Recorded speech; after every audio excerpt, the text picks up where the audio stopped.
नमस्कार दोस्तों, जय श्री कृष्ण, राधे राधे।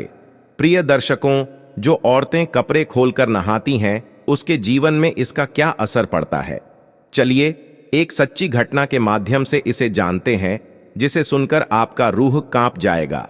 मित्रों, इस वीडियो में एक सच्ची घटना के माध्यम से आपको बताया जाएगा कि जो स्त्री निर्वस्त्र होकर नहाती है उसके साथ ऐसा क्या होता है। साथ ही ये वीडियो आपको बहुत अच्छी जानकारी और सीख दे करके जाएगी। तो चलिए मित्रों, आपका कीमती समय बर्बाद ना करते हुए अब सीधे कहानी पर ही पहुंचते हैं। मित्रों, एक समय भगवान विष्णु मां लक्ष्मी के साथ हरिद्वार में घूम रहे थे। लक्ष्मी माता ने देखा कि समस्त मनुष्य गंगा में नहा नहाकर हर हर गंगे कहते चले जा रहे हैं, परंतु सभी दुखी और परेशान हैं। प्रिय दर्शकों, अगर आप यह कहानी सुन रहे हैं तो पूरा सुनिएगा, क्योंकि आधा अधूरा ज्ञान कभी किसी के लिए सही नहीं होता। तब लक्ष्मी माता ने बहुत आश्चर्य से भगवान विष्णु से पूछी, गंगा में इतनी बार स्नान करने पर भी इनके पाप और दुखों का नाश क्यों नहीं हुआ? क्या गंगा में अब वो सत्यता नहीं रही? भगवान विष्णु ने कहा, गंगा में तो वही सामर्थ्य है, परंतु इन लोगों ने पापनाशिनी गंगा में स्नान ही नहीं किया है, फिर इन्हें लाभ कैसे हो? लक्ष्मी जी ने आश्चर्य से कहा कि स्नान कैसे नहीं किया? सभी तो नहाकर जा रहे हैं, अभी तक इनके शरीर भी नहीं सूखे हैं। भगवान विष्णु ने कहा, ये लोग तो केवल जल में डुबकी लगाकर आ रहे हैं, तुम्हें कल इसका रहस्य समझाऊंगा। दूसरे दिन बहुत जोर की बरसात होने लगी, गलियां कीचड़ से भर गई। एक चौड़े रास्ते में एक गहरा गड्ढा था, चारों ओर कीचड़ भरा था। और तब भगवान विष्णु ने लीला से वृद्ध रूप धारण कर लिया और विवश की तरह गड्ढा में जाकर ऐसे पर गए जैसे कोई मनुष्य चलता चलता गड्ढे में गिर पड़ा हो और निकालने की चेष्टा करने पर भी ना निकल पा रहा हो। लक्ष्मी जी को उन्होंने यह समझाकर गड्ढे के पास बैठा दिया कि देखो, तुम लोगों को सुना सुनाकर यूं पुकारती रहो कि मेरे वृद्ध पति अकस्मात गड्ढे में गिर पड़े हैं, कोई पुण्य आत्मा इन्हें निकालकर इनके प्राण बचाए और हम असहाय की सहायता करें। और भगवान विष्णु ने यह भी समझा दिया कि जब कोई गड्ढे में से मुझे निकालने को तैयार हो तब इतना और कह देना कि मेरे पति सर्वथा निष्पाप है, इन्हें वहीं छुए जो खुद भी निष्पाप हो। यदि आप निष्पाप हैं तो इनको हाथ लगाइए, नहीं तो हाथ लगाते ही आप भस्म हो जाएंगे। लक्ष्मी जी तथास्तु कहकर गड्ढे के किनारे बैठ गई और आने जाने वालों को सुना सुनाकर भगवान विष्णु जी की सिखाई हुई बात कहने लगी। गंगा में नहाकर लोगों के दल आ रहे हैं और सुंदर युवती को यूं बैठी देखकर कईयों के मन में पाप और कईयों को कुछ धर्म का भय हुआ। कई कानून से डरे और कुछ लोगों ने तो लक्ष्मी जी को यह भी सुना दिया कि मरने दे बुढ़े को, क्यों उसके लिए रोती है। और कुछ दयालु चरित्रवान पुरुष थे, उन्होंने उस युवती के पति को निकालना चाहा, परंतु लक्ष्मी जी के वचन सुनकर वे भी रुक गए। उन्होंने सोचा कि हम गंगा में नहाकर आए हैं तो क्या हुआ, पापी तो है ही, कहीं सहायता करते समय हम भस्म ना हो जाएं। इस स्त्री के कथन के अनुसार हम खुद भस्म ना हो जाएं। किसी का साहस नहीं हुआ। सैकड़ों आए, सैकड़ों ने पूछा और चले गए। संध्या हो चली। तब भगवान विष्णु ने माता लक्ष्मी से कहा, देखा, आया कोई सच्चे हृदय से गंगा में नहाने वाला। तब थोड़ी देर बाद एक जवान हाथ में लौटा लिए हर हर गंगे करता हुआ निकला। लक्ष्मी जी ने उसे भी वही बात कही। युवक का हृदय करुणा से भर आया। उसने भगवान विष्णु को निकालने की तैयारी की। लक्ष्मी जी ने रोककर कहा कि भाई, यदि तुम सर्वथा निष्पाप नहीं होगे तो मेरे पति को छूते ही जल जाओगे। उसने उसी समय बिना किसी संकोच के दृढ़ निश्चय के साथ लक्ष्मी जी से कहा कि माता, मेरे निष्पाप होने में तुझे संदेह क्यों होता है? देखती नहीं मैं अभी गंगा नहाकर आया हूं। भला गंगा में गोता लगाने के बाद भी कभी पाप रहते हैं? मैं अभी तुम्हारे पति को निकालता हूं। युवक ने लपक कर बूढ़े को ऊपर उठा लिया। भगवान विष्णु और लक्ष्मी ने उसे अधिकारी समझकर अपना असली स्वरूप प्रकट कर उसे दर्शन देकर कृतार्थ किया। प्रिय मित्रों, भगवान विष्णु और धन की देवी माता लक्ष्मी को आप जरूर याद करें। साथ ही कमेंट में भी जय मां लक्ष्मी नारायण अवश्य लिखें। भगवान विष्णु और धन की देवी मां लक्ष्मी का आशीर्वाद हमेशा आप पर बना रहे। आपके घर में धन की कभी कोई कमी न रहे, आपका घर हमेशा खुशियों से भरा रहे। दोस्तों, तब भगवान विष्णु जी ने माता लक्ष्मी से कहा कि इतने सारे लोगों में से इस एक ने ही गंगा स्नान किया है। इसी दृष्टांत के अनुसार जो लोग बिना श्रद्धा और विश्वास के केवल दंभ के लिए गंगा स्नान करते हैं उन्हें वास्तविक फल नहीं मिलता। परंतु इसका यह मतलब नहीं कि गंगा स्नान व्यर्थ जाता है। गंगा स्नान का बहुत पुण्य भी है। इसके बाद भगवान विष्णु जी ने माता लक्ष्मी जी से कहा, अब मैं आपको वो 12 बातें बताता हूं। जो भी मनुष्य इन 12 बातों को नहाते समय ध्यान में रखता है वह कभी भी दुखी नहीं रहता है। उसके घर में मां लक्ष्मी का वास होता है। उसके घर में अपार धन आता है। घर में कभी भी लड़ाई झगड़ा नहीं होते हैं। उसका पूरा परिवार हंसी खुशी जीवन व्यतीत करता है। तब माता लक्ष्मी ने कहा, हे भगवान, आप हमें यह 12 बातें बताइए। इसके बाद भगवान विष्णु उन बातों को बताना शुरू कर देते हैं और माता लक्ष्मी बहुत ध्यान से सुनने लगती है। दोस्तों, यह 12 बातें आप लोग भी बिल्कुल ध्यान से सुनना। इसके बाद भगवान विष्णु कहते हैं, प्रिय, ये 12 बातें बताने के बाद मैं आपको एक बात और बताऊंगा।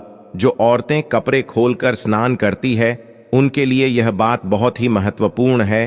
तो हे लक्ष्मी, आप इस बात को बहुत ही ध्यान से सुनना। तभी विष्णु जी अपनी वाणी को शुरू कर बताने लगते हैं। समस्त पापों का नाश करने वाली गंगा नदी में स्नान करना बेहद शुभ फलदायी माना जाता है। इसके साथ ही गंगा स्नान के बाद दान करने का भी खास महत्व है। ऐसी मान्यता है कि जो लोग गंगा नदी में पवित्र डुबकी लगाते हैं उन्हें अपने पिछले बुरे कर्मों से छुटकारा मिल जाता है और उन्हें सभी कष्टों से मुक्ति मिल जाती है।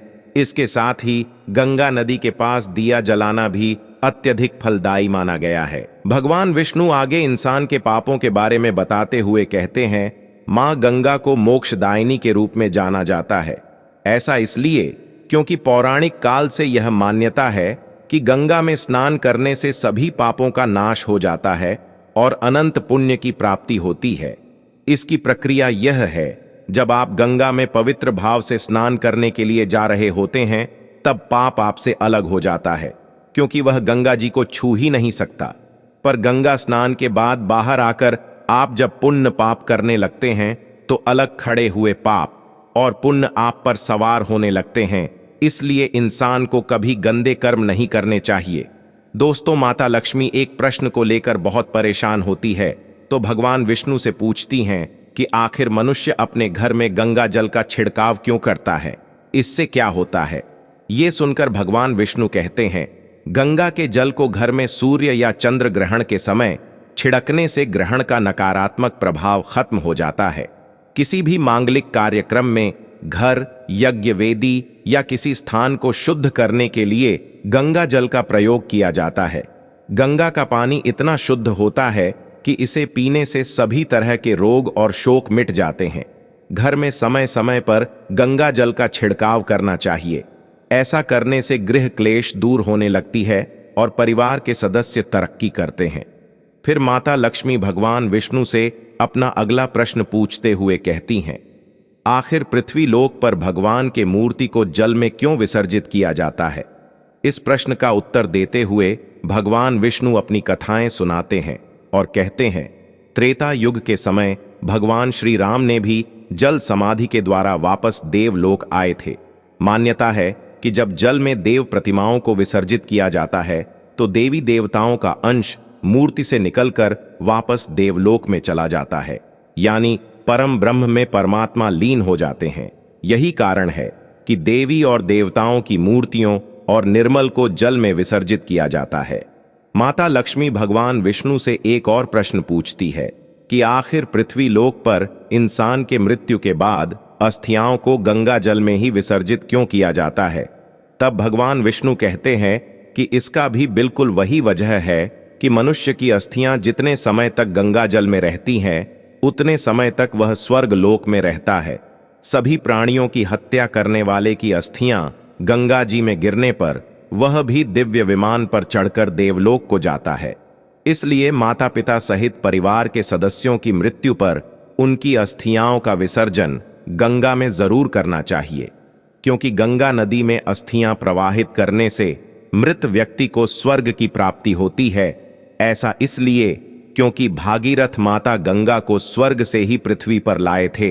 ऐसे में जिस भी व्यक्ति की अस्थियां गंगा में बहाई जाती हैं, उसकी आत्मा को स्वर्ग लोक में रहने और वहां के आनंद उठाने का मौका मिलता है। इसके बाद भगवान विष्णु जी ने माता लक्ष्मी जी से कहा, अब मैं आपको वो 12 बातें बताऊंगा कि जो भी औरतें कपड़े खोलकर स्नान करती हैं उसके साथ क्या होता है। उसके लिए यह बात बहुत ही महत्वपूर्ण है। जो भी मनुष्य इन 12 बातों को नहाते समय ध्यान में रखता है वह कभी भी दुखी नहीं रहता है। उसके घर में मां लक्ष्मी का वास होता है, उसके घर में अपार धन आता है, घर में कभी भी लड़ाई झगड़ा नहीं होते हैं, उसका पूरा परिवार हंसी खुशी जीवन व्यतीत करता है। दोस्तों, कमेंट में जय मां लक्ष्मी नारायण जरूर लिखें, जिससे भगवान विष्णु और धन की देवी मां लक्ष्मी हमेशा आप पर अपनी कृपा बनाए रखेंगे। दोस्तों, इसके बाद भगवान विष्णु कहते हैं, स्नान करने से शरीर निरोगी रहता है और मन प्रसन्न रहता है। नहाने से चेहरे की क्रांति और शारीरिक आकर्षण में भी बढ़ोतरी होती है। अगर इस नित्य कर्म के दौरान कुछ बातों का ध्यान रखा जाए तो आध्यात्मिक से भी ज्यादा लाभ पाया जा सकता है। नहाने के क्रम में इन बातों का ख्याल जरूर रखा जाना चाहिए। नंबर 1, स्नान करने के बाद शुद्ध होकर पूजा पाठ आदि सारे काम करने के योग्य बनते हैं, इसलिए सुबह को ही स्नान कर लेना चाहिए। नंबर 2, शास्त्रों में कहा गया है कि स्नान करने से इन 10 गुणों की प्राप्ति होती है: रूप, तेज, बल, पवित्रता, आयु, आरोग्य, निर्लोभता, दुस्वप्न का नाश, तप और मेधा। नंबर 3, धन, पुष्टि व आरोग्य और स्वास्थ्य चाहने वालों को हर मौसम में और हर दिन स्नान करना चाहिए। नंबर 4, शास्त्रों में कहा गया है कि सुबह स्नान करने से पाप का नाश होता है और पुण्य मिलता है। ऐसा कहा गया है कि सुबह नहाने वालों के पास नकारात्मक शक्तियां नहीं भटकती, इसीलिए सुबह स्नान करना ही उचित है। नंबर 5, बीमारी के हालत में सिर के नीचे से ही स्नान करना चाहिए। गीले कपड़े से शरीर को पोंछ लेना भी एक तरह का स्नान ही कहा गया है।